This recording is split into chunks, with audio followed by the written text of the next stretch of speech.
Bon, vous allez faire un petit tour sur le web et on va aller chercher une image qui contient du rouge et d'autres couleurs. Alors, par exemple, je tape Vintage Car public domaine.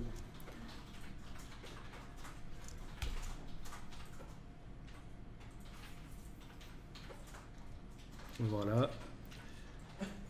Donc, il y a du rouge et il y a d'autres couleurs. Peu importe ce que vous prenez, en fait.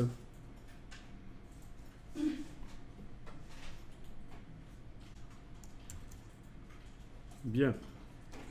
Vous avez toujours votre vidéo qui est ouverte dans Photoshop, là.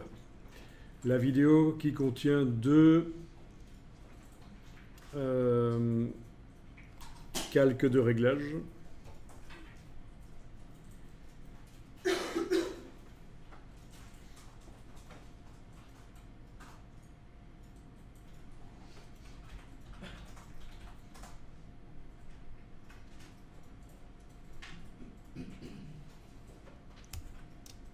Voilà.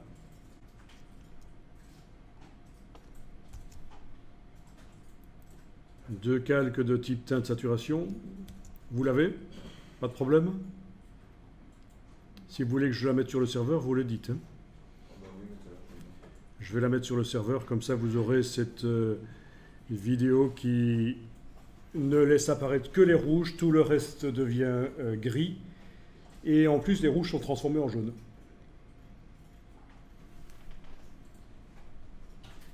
Bon.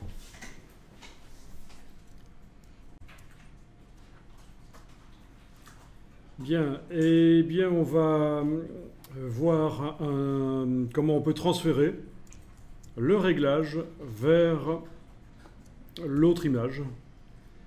Alors vous vous dites, oui, ça c'est facile, mais vous allez voir que ça va plus loin que ça en fait.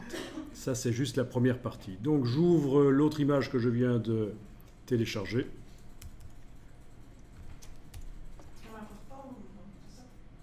On ne l'importe pas, sinon elle va arriver dans l'image de la voiture qui roule. Enfin, toutes les voitures roulent par nature, mais vous me comprenez quoi. Donc on la met à côté, voilà. Donc c'est évidemment une image avec un seul calque. Je vais dans l'image de la retouche de la vidéo. Je prends les deux calques de réglage, clic, majuscule, clic, et je les déplace vers l'image de la voiture verte dans mon cas, et ça fonctionne. On a le même résultat en fait, hein. Tout devient gris, sauf ce qui est rouge est transformé en jaune. D'accord? Ça c'est facile.